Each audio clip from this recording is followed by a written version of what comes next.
record. That's coming up. But joining us until the bottom of the hour is one of the most important people when it comes to defending the Second Amendment from a place of science. 20-plus years ago, when he began to first put out his research, top statistician from, you name it, Yale University, University of Chicago, the list goes on and on. I won't go through all his PhDs and the rest of it here. He's an economist, you name it. He's also a Fox News columnist and analyst. He's got a PhD from UCLA. He's written over 100 peer-reviewed academic journals. He's written Dumbing Down the Courts, How Politics Keep the Smartest Judges Off the Bench. His website is amazing, crimeresearch.org. And they have the Crime Prevention Research Center. He got attacked when he wrote his best-selling book back in the 90s with all of his published studies on more guns means less crime. Such an important book to have today. But now even more numbers are in. 51% drop in violent crime from 92 to 2012. We don't have new numbers yet. 51%. But the LA Times reported last year, gun crime goes down, but public believes that there's more crime. We'll put that headline on screen for folks here in a moment. But then you tune into mainstream TV and they go, there's an epidemic of violence, an epidemic of school shootings. It's worse than ever. Gun crime has plunged, but Americans think it's up, study says, LA Times. So I'm not defending police brutality, militarization. There are certainly some bad cops. They get defended by bad departments. It's wrong. But police violence overall is flat. But there's a perception that it's up as well. So is this a victory of delusion over facts? Because we've had a lot of success with the Second Amendment. We've turned the tide to a great extent, but still the anti-gunners put out their lies. So are we winning or are we losing? If this was a football game and we just ended halftime, where are we, Professor John R. Lott?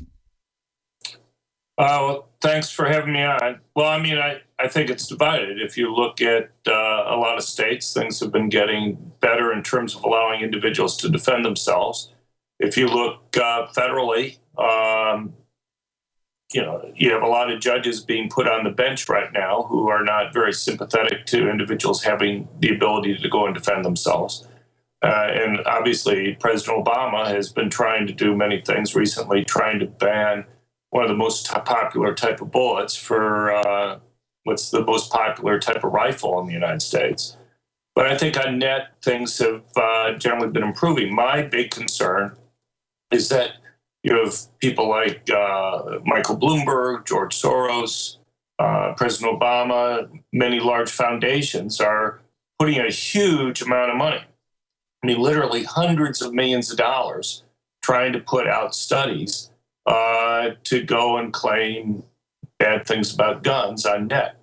And that's one reason why we set up the Crime Prevention Research Center. We're not going to have hundreds of millions of dollars, but I think even with hundreds of thousands of dollars, we can make a difference in terms of that debate. So we put together, if people go to our website, they can see the list of academics that we have associated with them. We have people from Harvard, University of Chicago, the Wharton Business School, other places who are experts in these areas and can quickly respond to claims that are put out by Bloomberg and others. I remember just 3 weeks ago, it came out in the Associated Press that despite the fact that it showed a 51% drop in violent crime, the FBI had been pressured on that report to try to play up school shootings, and it actually doctored the numbers. So that's why school shootings were flat instead of actually down. And obviously most of them were gangbangers shooting each other. So this shows some real deception going on here. Right. Well, yeah, it wasn't on school shootings per se. What it was is they had released a report just before the November election last year claiming so-called mass and active shooters cases had increased dramatically since 2000, from 2000 to 2013. They were claiming that there was a 16.5% annual increase in the rate of these attacks, and it's simply false. I mean, they did several things with regard to the data there. One thing was they actually missed a number of cases of mass shootings, but the cases that they missed were almost all at the beginning of the period. So it made it look like the beginning of the period was safer than it actually was. And then they included these so-called active shooter cases, which include cases where somebody fires a gun in public, but nobody gets shot. And the thing is, the way they incorporated that data, there's just no data set for that. Police don't collect that type of data like they do murders or rapes or robberies. What they did was they did Google News searches on them. And the problem is that if I were to do a Google News search on, let's say, a mass shooting that occurred a week ago, let's say I get 800 stories. If I do it 5 years from now, that same event, I may get 500. If I do it 10 years from now, I may get 300. Archives aren't kept up. News organizations go out of business. They just don't pay for having the hard disk space in order to Sure, it's total, absolute quackery, kind of like the Justice Department's new report saying veterans and gun owners are the #1 terror threat. And when the FBI was questioned about it, they said, oh, we got our information from the internet. I mean, they just can go and randomly make up whatever they want. How do they deal with the FBI's crime statistics then that show, according to Fox News breakdown, you can correct me if I'm wrong, or even the Justice Department's own breakdown, a 51% drop in guns being used in crimes since 1992. Is that accurate? It's been more than, actually the peak in murders was in, and other violent crimes was in 91. But you've actually seen, I don't know, maybe a 60% or more drop in gun crimes, and similar with murders. So we weren't exaggerating, Professor. We were actually not giving people the, it's better than I said. Right, somewhat better. But I mean, those are two different issues. Gun crimes generally, and those that are used in mass shootings. I mean, there's mass shootings, deaths from mass shootings have been relatively constant. You've actually had a drop. If people go to our website at crimeresearch.org, we actually go through and look at, over the last couple decades, deaths from school shootings, and that's been declining over time.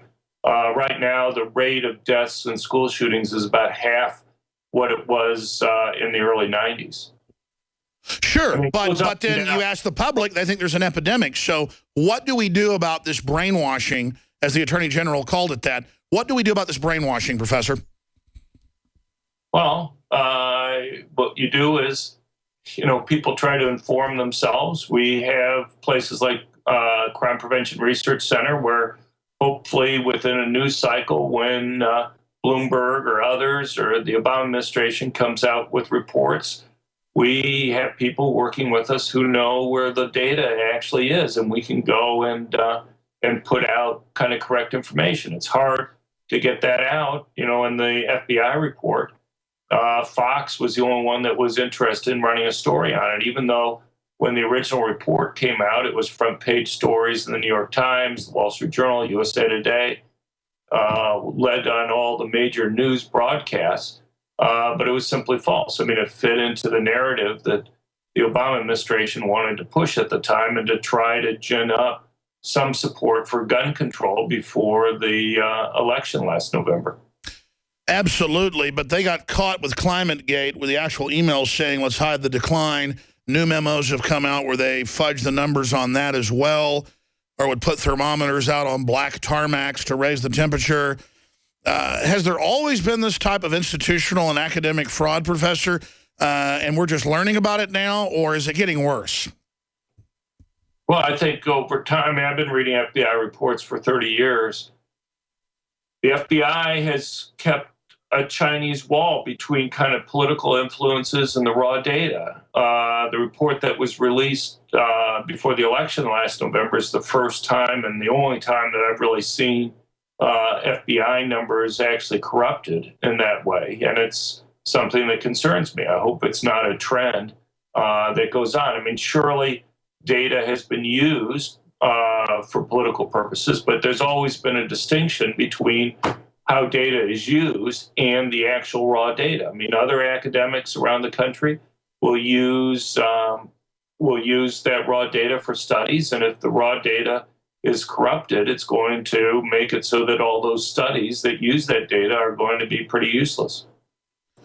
Sure. Well, we actually have gone out on a number of occasions and hired doctorate statisticians to look at the numbers. And one can come up with 51%. You can come up with 60. Bottom line, more guns does equal less crime. And if you go to crimeresearch.org, you can see some of the most prestigious research, which needs to get out to people because we have the facts, they have the lies. Everybody knows, a city like Austin with all the guns has a lower crime rate than New York with no guns or Chicago. I mean, it's really a no-brainer.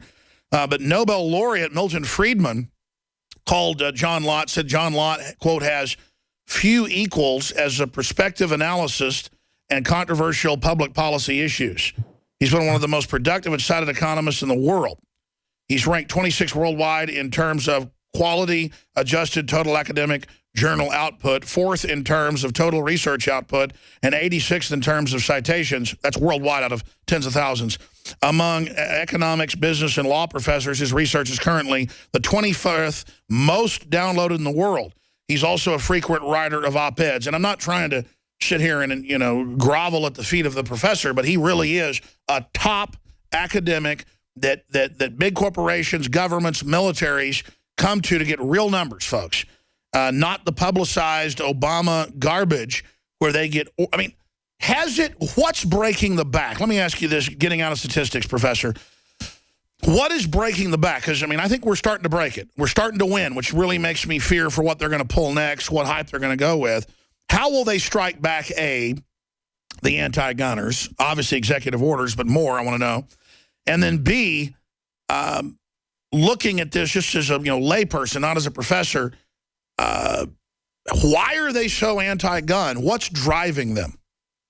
All right. Well, there are a lot of questions that you're raising there.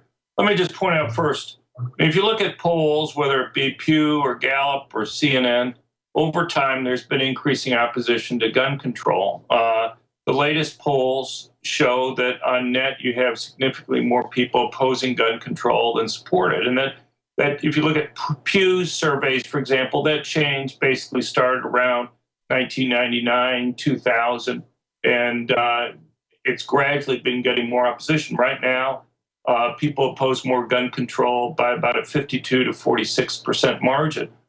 If you go and you look at the surveys that kind of break this down a little bit further, what you find, I think, is that the number one reason people are opposing more gun control is that they've changed their views on the benefits of guns. If Gallup in 2000, when they asked people whether guns in the home make people safer or is riskier, only 35% of Americans said that having a gun in the home made them safer. At the end of last year, it was up to 63%. That change is huge. Is that not an inversion? That's a flipping, isn't it? Right, it's a flipping, but basically it corresponds very closely with the other polls that I was mentioning in terms of increased opposition to gun control. And I think just as we can see that, the reason for the change, Bloomberg and other organizations see that also. And so with their spending, and you're going to see over the next year and a half or so, has been right. So you're showing the Pew survey there, and you can see support for gun ownership was falling during the 90s, kind of hit the bottom the end of the 90s, 2000, and has gradually been increasing since then. But they see that also. And so what you're going to see over the next year and a half is really an explosion of research being financed by Bloomberg, by the Obama administration, by others, by large foundations. Just in the beginning of 2013, President Obama met with the head of 23 large healthcare foundations who had been working with him on pushing Obamacare. And what happened is that he said, look, we've won that debate. It's time for us to focus on another issue. And what he convinced them to do was to focus on gun control. So you have these large foundations that may be spending tens of millions of dollars each, now focusing on guns. And they've been doing that for a couple of years. And you're going to start to see pretty much a tidal wave of research, and it's going to get huge news coverage when it comes out over the next year and a half. And I think that's how they think they're going to change the debate. And so the question is, who's going to be able to go and do research in order to try to offset that, to try to respond to all those claims. Well, that's your answer, and that's exactly what I think as a layperson. And I can see the graphs, I can talk to the public, I see what's happening. Abortion in 1973 was basically 60% for, 35% or so against, maybe 5% didn't know. Now the numbers have flipped. As you said, you can look at different polls. They're all pretty much the same. Same thing with guns. It's completely flipping. And I see after Newtown and other events that accelerating the implosion of the gun control myth that it makes us safe.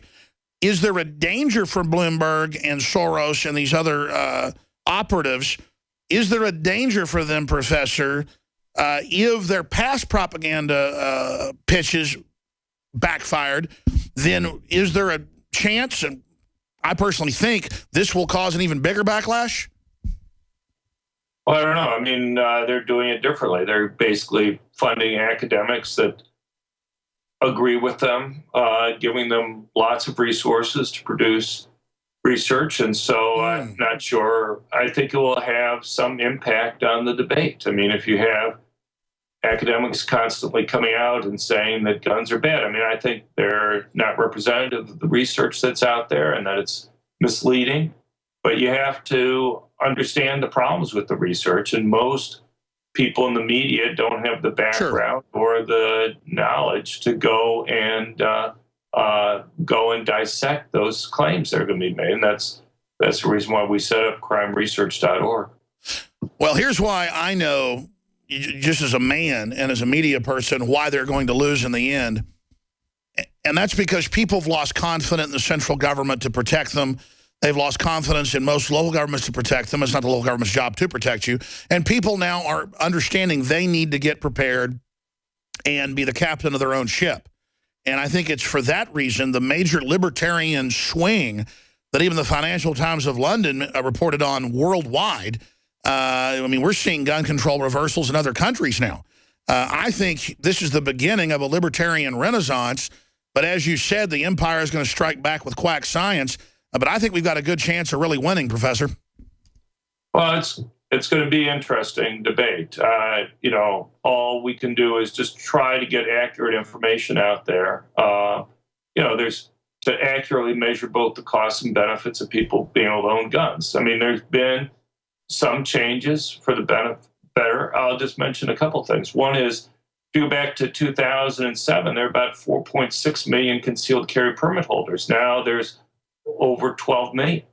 And you've begun to see that people who I think benefit the most from owning guns, basically two groups, women and the elderly who are relatively weaker physically, and the presence of a gun represents a much bigger change in their ability to defend themselves, as well as poor blacks who live in high crime urban areas, the people who are most likely to be victims of violent crime. You've been seeing changes in their attitudes towards guns and increased gun ownership and increased concealed carry permits among those individuals. Can you talk about that? Because that's really interesting. I've seen the statistics out of Chicago. Just a handful of concealed carry by black Americans in those bad neighborhoods has started to bring down the crime a little bit. I mean, talk about antibiotics, you know, dealing with these thugs. You know, having good Americans with guns is the answer. Right. Look, police are extremely important. My research indicates to me that police are the single most important factor for reducing crime. There's no doubt about that in my mind. But I think the police themselves understand, if you look at surveys of police, that even though they are extremely important, they recognize that they virtually always arrive on the crime scene after the crimes occurred. And that raises the question, what should people be able to do when they're confronted by themselves? And depending on themselves, as you say, it turns out to be the safest course of action when the police can't be there to protect them. And as I said, it's particularly true for people who are most likely to be victims of violent crime. The problem is that in a place like Illinois, to go through the concealed carry permit process is like $600 to go through the training and pay the fees. In neighboring Indiana, it's $45 for the total cost. In a state like Pennsylvania, it's $20. Amazing. Well, you are a true general on the front lines of human liberty and the right to self-defense, a modern-day founding father of the new liberty movement. crimeresearch.org. John R. Lott, Dr. Lott, thank you so much for the time. And what he just warned us of, the next big fight's coming, the next wave's coming in. Thank you, Professor. Thank you very much. We'll be back with more news straight ahead. I'm Alex Joe.